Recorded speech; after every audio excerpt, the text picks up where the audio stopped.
ತಾಯೆ ವಿನ್ನಹವಿಂದು ಧರಣಿ ರಾಯರೆಲ್ಲರ ಗೆಲಿದು ತಂದೇನೋ ನಾಯಕವ ಅನುಪಮಿತ ಮೌಲ್ಯವ ನಮಲ ಮೌಕ್ತಿಕದ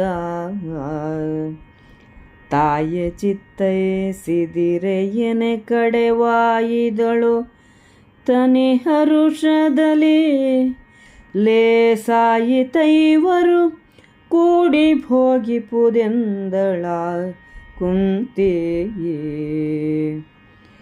ಎನೆ ಹಸಾದವೆನುತ್ತ ಕಮಲಾ ನನೆಯ ಹೊಡವಂಡಿಸಿದ ನೌವೆಗೆ ತನುಜನೀ ತಂದಮಲ ಮೌಕ್ತಿ ಕವಿದೆಯೋ ಶಿವ ಎನ್ನುತ್ತಾಯ ತನಗೆ ನುಡಿತೊದಲಿಸಿತಲ ಉಪಭೋಗಿಸುವುದೆಂದೆನು ವನಿತೆಯೈವರಿಗರಸಿಯೇಲಿ ಸಿಂದಳ ಕುಂತಿಯೇ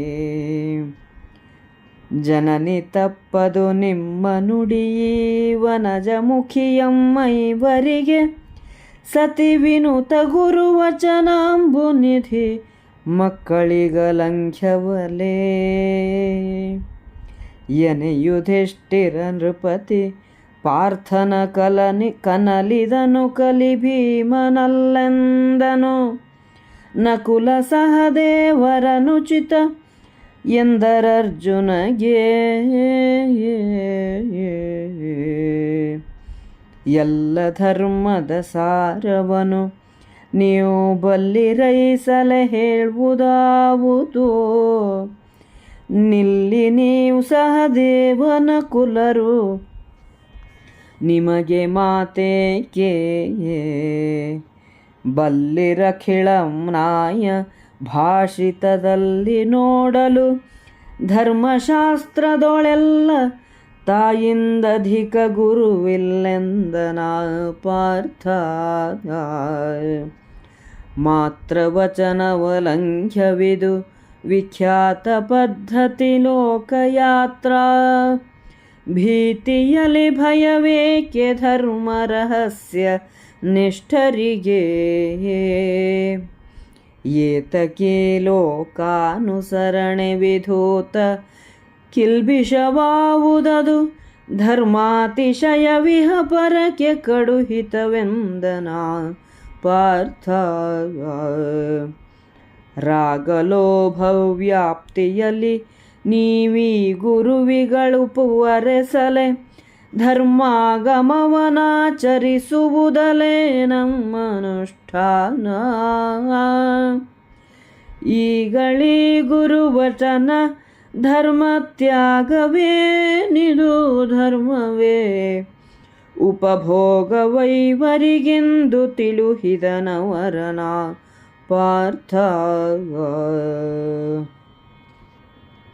ಅರ್ಜುನನು ಕುಂತಿಗೆ ಅಮ್ಮ ಭಿನ್ನಹ ಸಮಸ್ತ ರಾಜರೆಲ್ಲರನ್ನು ಗೆದ್ದು ಅಮೂಲ್ಯವಾದ ಮುತ್ತೊಂದನ್ನು ಅಂದರೆ ನಾಯಕ ರತ್ನವನ್ನು ತಂದಿದ್ದೇನೆ ಎಂದನು.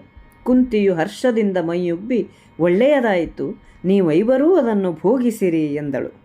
ಕುಂತಿಯು ಹೀಗೆ ಹೇಳಲು ಅರ್ಜುನನು ಅಪ್ಪಣೆ ಎನ್ನುತ್ತಾ ದ್ರೌಪದಿಯನ್ನು ಕರೆದುಕೊಂಡು ಬಂದು ಕುಂತಿಗೆ ನಮಸ್ಕಾರ ಮಾಡಿಸಿದನು.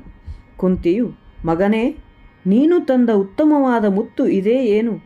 ಶಿವಶಿವ, ಐವರೂ ಉಪಭೋಗಿಸಿರಿ ಎಂದು ತಪ್ಪಿ ಮಾತನಾಡಿದೆನಲ್ಲ, ಈ ತರುಣಿಯು ನಿಮ್ಮೈವರಿಗೂ ಪತ್ನಿಯಾಗಬೇಕೇ ಎಂದಳು. ಅರ್ಜುನನು ಅಮ್ಮ, ನಿಮ್ಮ ಮಾತು ತಪ್ಪುವುದಿಲ್ಲ, ಈ ತರುಣಿಯು ನಮ್ಮೈವರಿಗೂ ಪತ್ನಿಯಾಗುತ್ತಾಳೆ.